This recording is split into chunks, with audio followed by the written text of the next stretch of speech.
Let's offer obeisances and prayers to Prabhupada. Om Jnana Timirandhasya Jnananjana Shalakaya Chakshurun Militam Yena Tasmai Shri Gurave Namaha. Nama Om Vishnu Padaya Krishna Prashtaya Bhutale Srimate Bhakti Vedanta Swaminiti Namane.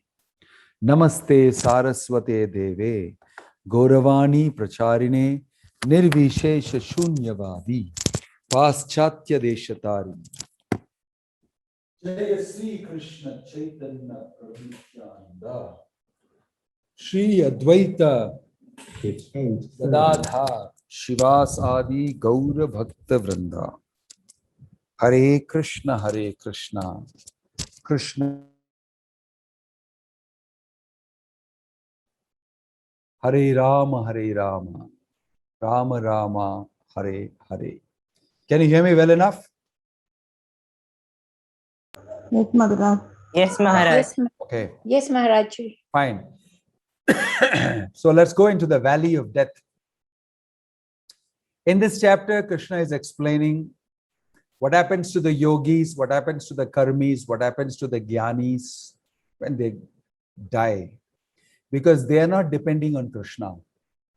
They are not fully dependent on Krishna. They are jnani based, karmi based, means work is worship type of people, knowledge is everything type of people, and dhyana is everything type of people. And they all, because basically you'll see these characters described throughout the Bhagavad Gita. That is the fruitive worker, karma, karmi. One is interested in work, and getting the benefit of work. It's one category of people. Just because there are too many in this world that we know about, don't think that's the only category. One category of people is widely spread here now in Kali Yuga, is that mentality of I work and I get a benefit, I get a profit, I get money in return. I did something, I should get something in return. There is a type of a mentality, a fruitive mentality. Those type of people. Then the other class of people you will see are people who stay away from that type of fruitive mentality and are more intellectually blazed. They are trying to find out and read and analyze and discuss and debate and use their knowledge and rationalization and capacity for understanding what's the truth, what's the reality. They are called jnanis. Then there are those who are yogis, who are actually involved in physical control by yoga, bringing the mind to discipline and trying to meditate and fixing the mind on. So they follow austerities, penances of various types and try to control physically, mentally, and trying to gain access on meditating on the Lord in the heart. Then there are those who are bindas, they don't care about all working in all these ways. They simply express from their heart their devotion to Krishna. They know that it is natural for me. I'm part and parcel of Krishna. Krishna is my father. He has said so in Bhagavad Gita. I can feel the connection. I chant Hare Krishna, Krishna Krishna, Hare Hare, Hare Ram, Ram Ram, Hare Hare. They read the Bhagavad Gita, remain in the association of devotees. So Krishna describes here, for all these different types of people, when they pass away, the situation is different. So if you go into your shloka book, into your text, and you see from 23 onwards, yatra kale tva anavrittim avrittim chaiva yoginah prayata yantitam kalam bakshayami bharatarshabha. Here is Krishna explaining. Anuttama Gopal, can you read that translation of text 23?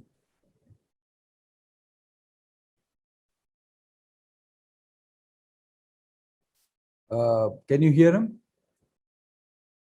Can others hear him? No, we can't hear him. No, Maharaj. Hare Krishna. Hare Krishna. Anuttama Gopal, we can't hear you very well. Hare Krishna. You may Maharaj. be already in the spiritual world and we are still in the material world. Please connect with us. Hare Krishna. Yeah. Now we got the connection. Go ahead. O best of the Bharatas, I shall now explain to you the different times at which, passing away from this world, the yogi does or does not come back. Yes. Thank you, Anuttama. The yogi does or does not come back. Okay. So in 24, he starts explaining that. Agnir Jyotir Aha Shuklah Shanmasa Uttarayanam Tatra Prayata Gachanti Brahma Brahma Vido Janaha. Okay. Sujita, can you read that? Yes, Maharaj. Those who know the Supreme Brahman attain that Supreme by passing away from the world during the influence of the fairy god, in the light at an auspicious moment of the day, during the fortnight of the waxing moon, or during the 6 months when the sun travels in the north. Thank you. So you remember, although Bhishma was a great devotee of the Lord, he still considered himself to be one of these type of people. In the Mahabharata, you will see the bed of the arrows will be waiting for Uttarayana. And at that time, he can leave his body. He's such a great personality, a wonderful yogi, that he gets this particular boon that he can pass away like this. You know that. So yogis have the capacity to pass away when they want. They get that yogic skill. Amazing, isn't it? You can do that. And you will see Bhishma did it. Of course, externally he did it, but internally he was actually waiting for Krishna to come. And Krishna came and he saw Krishna and left the body. Although externally, for people who follow Varnashrama rules and regulations, religious codes, it is meant to give them a lesson by his action that you must pass off in a way like this. So that is not something that is uncommon. In these days, it's very uncommon because nobody is much of a yogi. Mostly they are bhogis. Yogi or bhogi. Bhogi means enjoyer. Yogi means one who wants to actually spiritually place himself, and therefore is austere and doesn't simply waste his life only materially enjoying. So yogi, bhogi. Most people are bhogis nowadays. Very few people want to be yogis. So when the bhogis pass away, it's very different. Bhogi's life is different life. So you will see that Krishna is saying, after describing this, that you will see in the 25th and 26th, he will describe Dhomo Ratris, the mystic who passes away from this world during the smoke, the night, the fortnight of the waning moon, or the 6 months when the sun passes to south, reaches the moon planet, but again comes back. So all these destinations made by people, according to what their consciousness is, whether they are yogi, jnani, karmi, in that way. Then there is the passing away in the light and passing away in the darkness, which Krishna is explaining in 26. Sukla Krishna gati hiyete jagatah shashvate mate ekaya yati anavrittim anyaya vartate punah. Okay, go ahead and read that. Satyendra Hirendeshai, would you like to read that?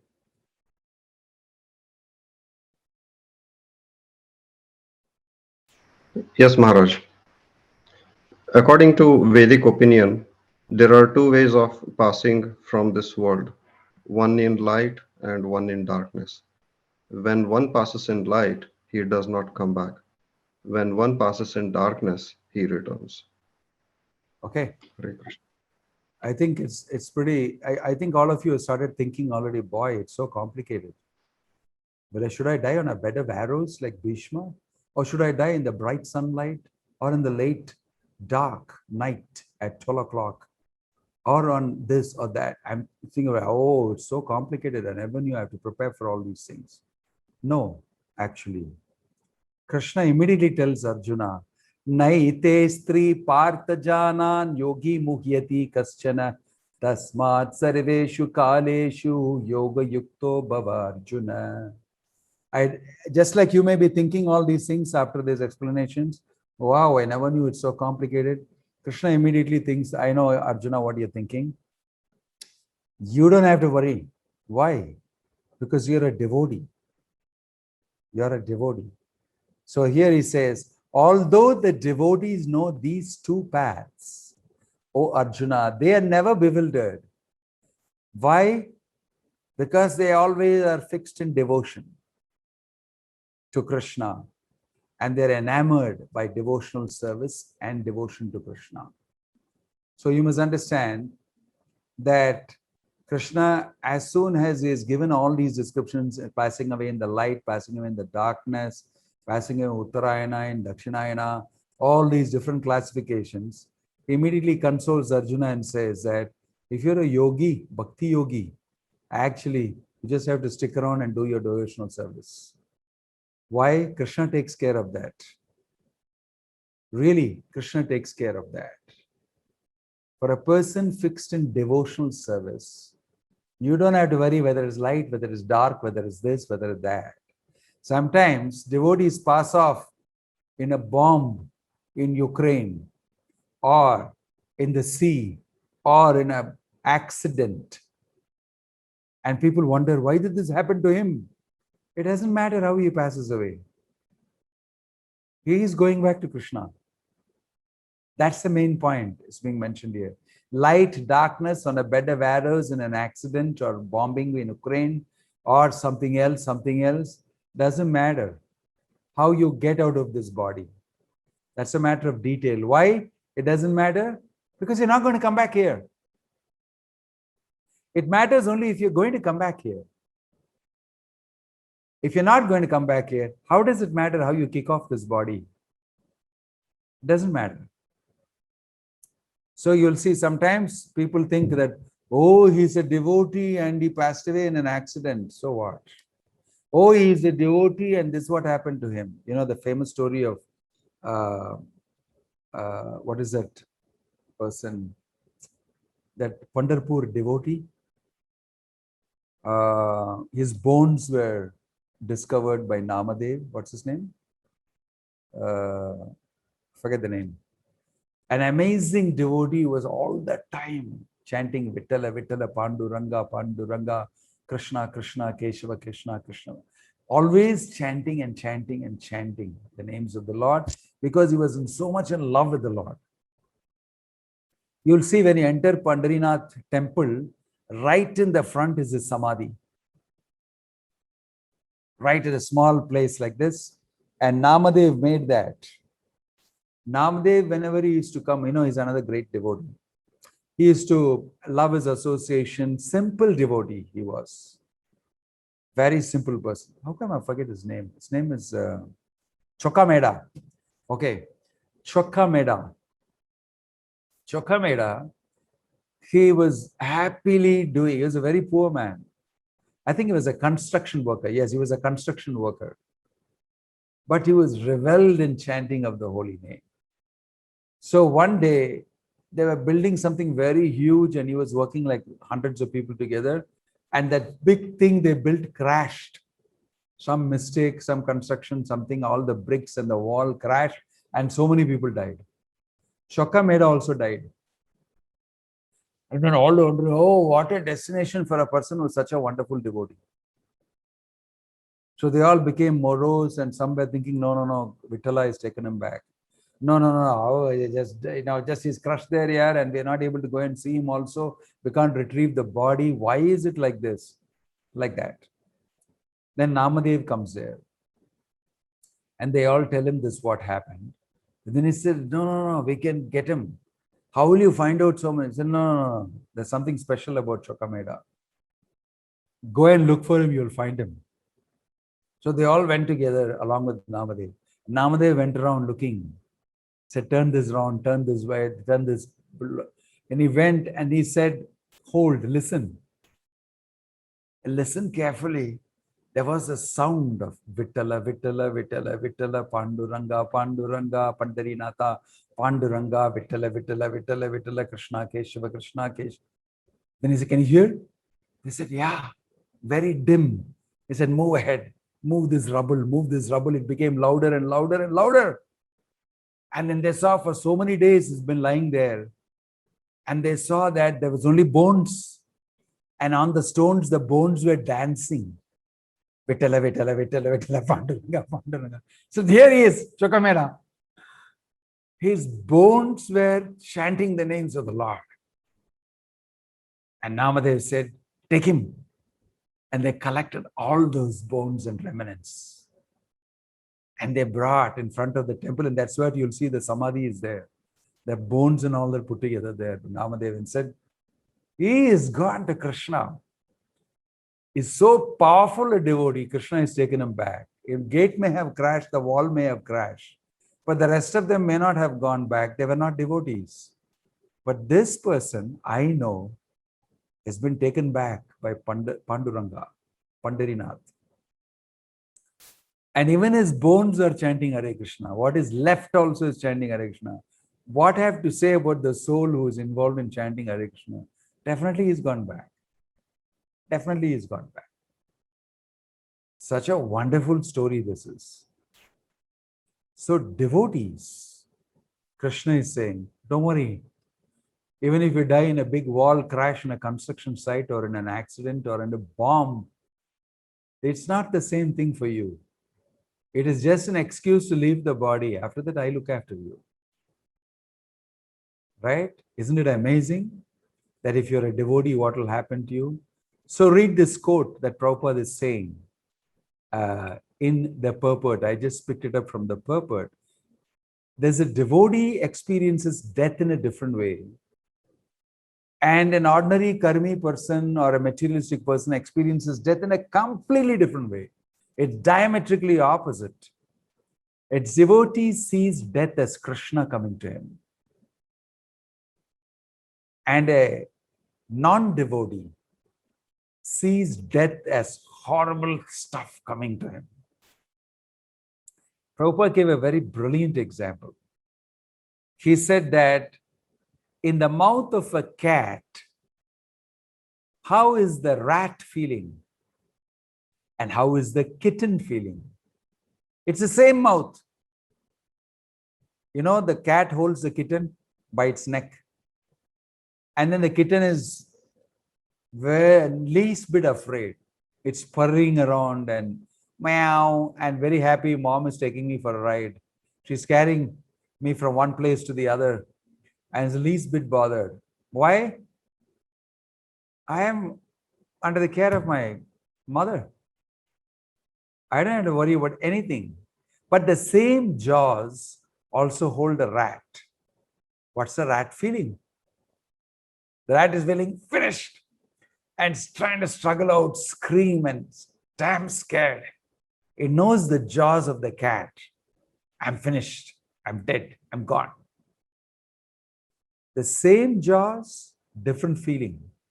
One for the devotee, one for the person who is a non-devotee. Death is the same for both. But the way you welcome death. Why? After death, I'm going back to Godhead.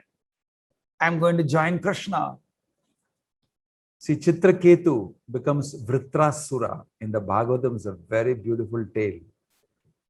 Chitraketu is a devotee, but he gets cursed by Parvati because he smiled at Parvati and Shiva traveling together, and Parvati he has placed on his lap, and rishis and sages are around. So Chitraketu says, what a wonderful self-controlled devotee is Shiva. Look at him. And he laughed with a good intention. And Parvati got angry and she cursed him and said, how dare you tease me and my glorious husband? What do you know? Like that, she got a little, this thing being a woman, she took it in a different way and emotionally, and she cursed. Then Lord Shiva said, what's the use of cursing him? He's a devotee. She said, you go to Narakaloka. I mean, she said, you go be born in Asura's body. Go to the earth planet, be born as an Asura. Then Lord Shiva just smiled and said, there's no use of cursing somebody like Chitraketu. Swarga apavarga narakeshu api thulyartha darshina hai. To send them to Swarga, send them to Naraka, for them it is the same thing. They'll go there and chant Hare Krishna and be happy rendering service to Krishna. It won't affect them. Tulyartha darshana. Tulya means is actually nothing for them. And so Vritrasura, Chitraketu becomes Vritrasura, the Asura.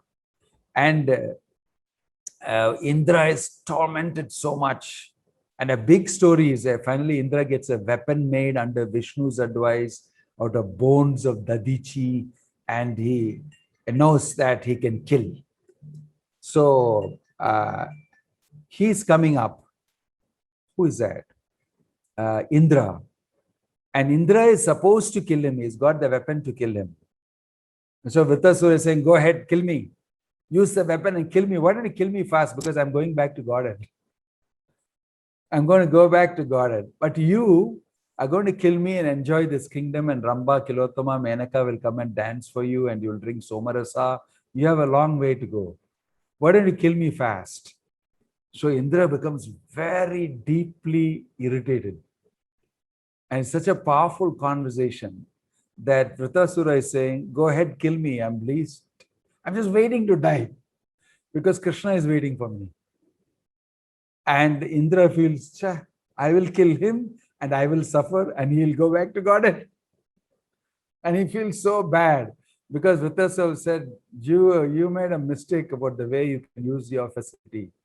You didn't ask Krishna, do you want to go back to Godhead? You didn't become a full-scale charged devotee like about your throne, about your position and all that. And this is what he got entangled in. But I am going back. So this is a wonderful aspect of a devotee, which Krishna is affording for a devotee, right? So read that. Sunita, will you read that? Those who are fruitive laborers and philosophical speculators Can you from hear? time. Sorry, can you hear me? We can't hear you, Sunita. I think you've also been liberated into the spiritual world. Ma'am, Maharaj, No, I we was can able hear to her. You can hear me? We can't hear you. Can you hear? Can the others hear? Maharaj, Yeah, I'm we able to. can. We Oh, you can can. hear, Yes, is we it? can, Maharaj. Yes, Maharaj. Oh, am I not hearing it?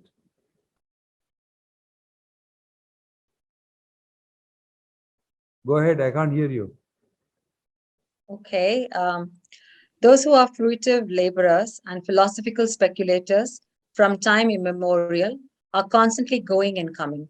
Actually, they do not attain ultimate salvation, for they do not surrender to Krishna.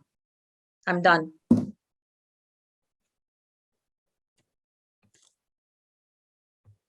Okay, some reason. Okay, fine.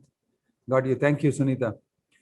So look at this powerful statement made. Actually, they do not attain ultimate salvation, for they do not surrender to Krishna. So what all of you are being taught from the Bhagavad Gita, from the purports written by Prabhupada, you are all being taught to be devotees, which means you don't really have to worry much if you're sincerely following the instruction given by Krishna.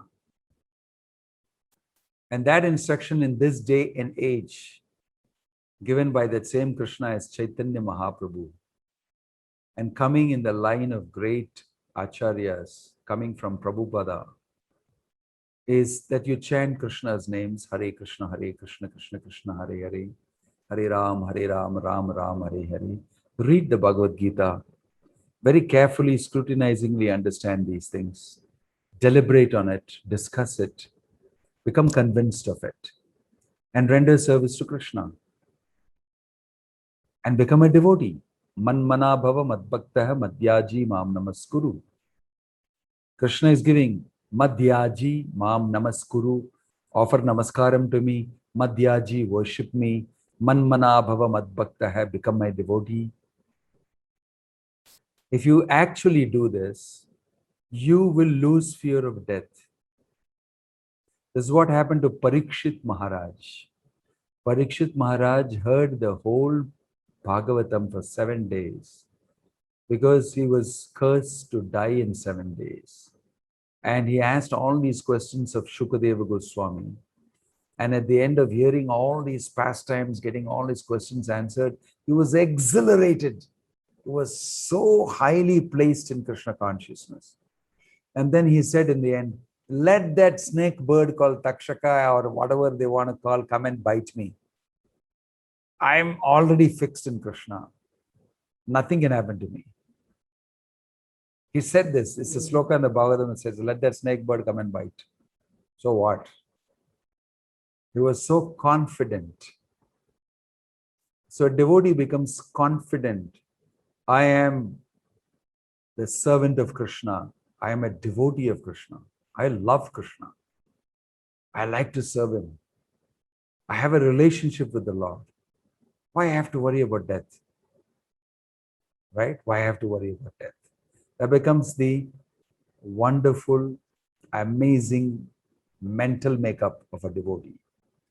So here is Prabhupada talking about what does a devotee's attitude carry, especially. That's an interesting thing for us to know. Okay, you want to read that? Who wants to read that? Vijaya Rajan. Can I ask Vijaya Rajan to read?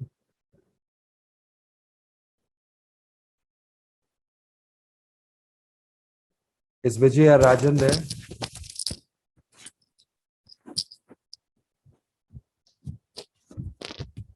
Okay, she's not there. Who else? Sundar? Sundar, would you like to read? What's on the screen? Hare Krishna Maharaj. Death of a devotee. The unalloyed Somehow devotees I'm not of able to hear. I can hear you. Can others hear me? Yes, Prabhuji. Yeah, I'm able to Okay. hear. Yes. Yes. Okay. Thank you. Death of a devotee. The unalloyed devotees of Supreme Lord, who are totally surrendered souls, do not care when they leave their bodies or by what method. They leave everything in Krishna's hands and so easily and happily return to Godhead. Srila Prabhupada. Thanks, Prabhuji.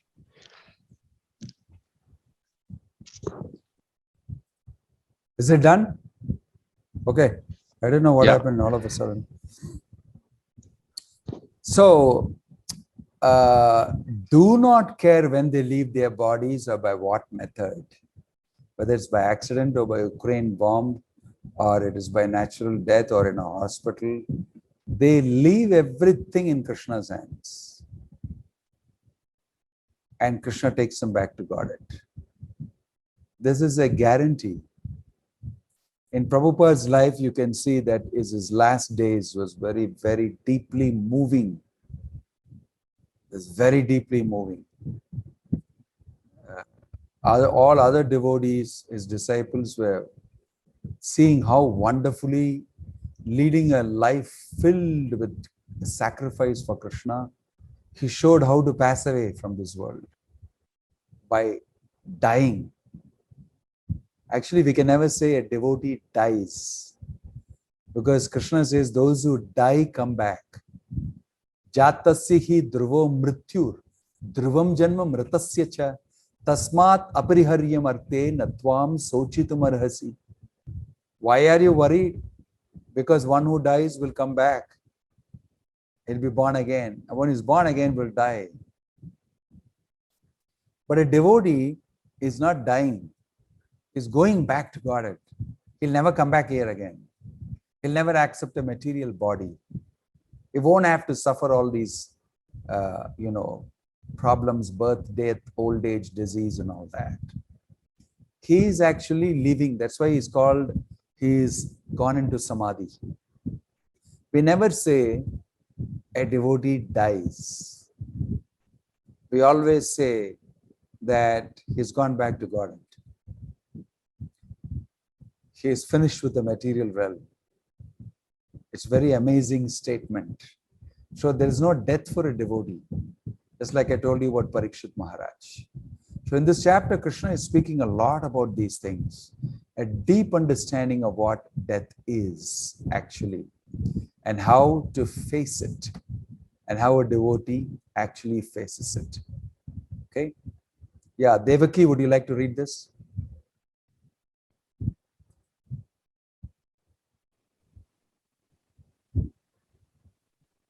Maharaj, I can't.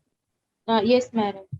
A devotee of the Supreme Lord should not worry whether he will depart by arrangement or by accident. The best way to be absorbed in Krishna consciousness is to be always dovetailed in his service, and this will make one's path to the spiritual kingdom safe, certain, and direct. Srila Prabhupada. Jai, thank you. Hare Krishna. I made by your lip movements that you're finished. Okay. So, coming to the last shloka, Vedeshu Yajneshu Tapassu Chaiva Anesh. What is that? I think there's some mistake there.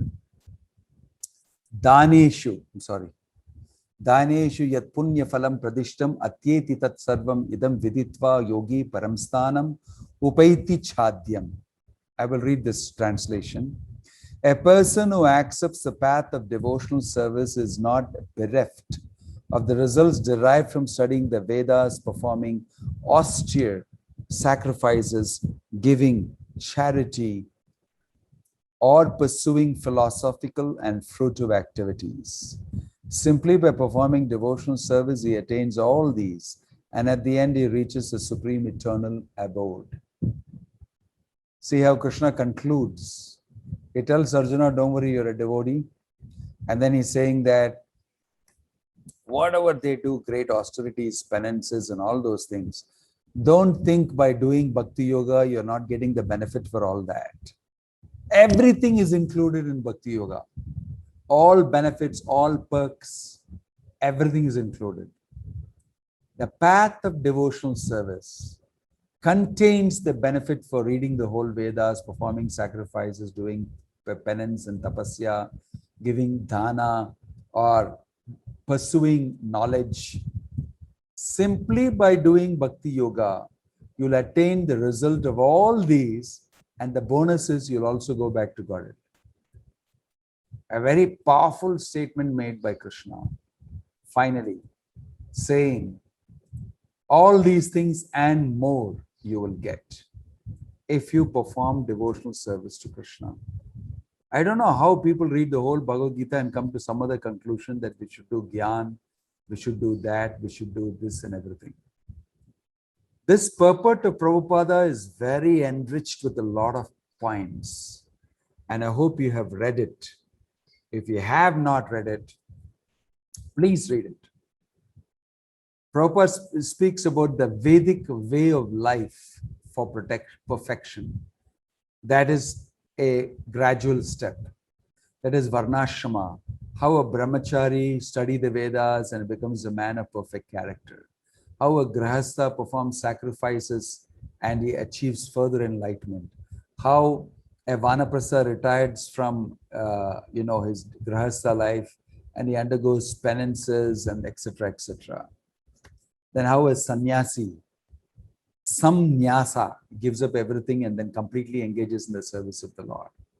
In this way, he speaks about the methodology of achieving what is mentioned, how Krishna is given that process. This is what is called religion. This is what is called religion. Hinduism is a way of life. This is what it means. This is the way of life.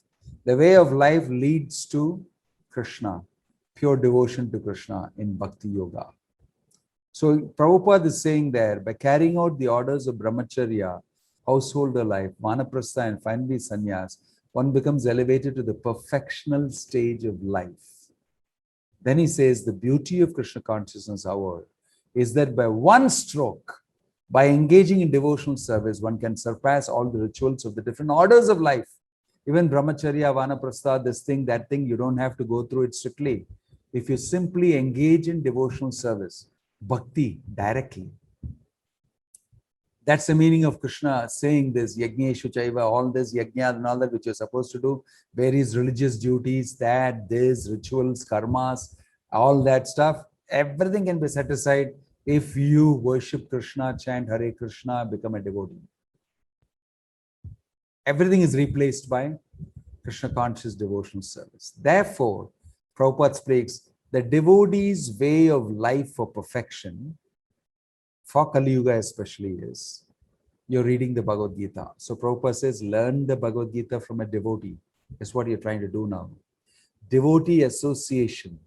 Associate regularly with devotees. That's a very important point. Otherwise, it will miss out from your head. Then you engage in service to Krishna. And then you become fixed. And then gradually you start relishing reading the Bhagavad Gita so much that you want to talk about it to others. And then as you advance, you completely fall in love with Krishna. There's nobody else who needs to be there attractive for you. Nobody can be there. In this way, you'll achieve perfection of Krishna consciousness. You will read this in this purport. It's a very beautiful purport.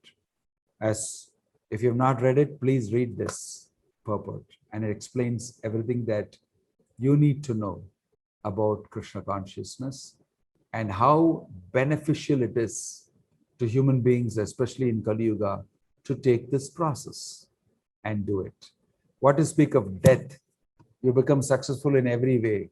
With one stroke, Prabhupada said, with one stroke of Krishna consciousness, all these rituals, karmas, rules, regulations, everything gets subsumed. That's a conclusive statement made by Krishna in the 8th chapter at the end. Okay, so I'm going to stop there.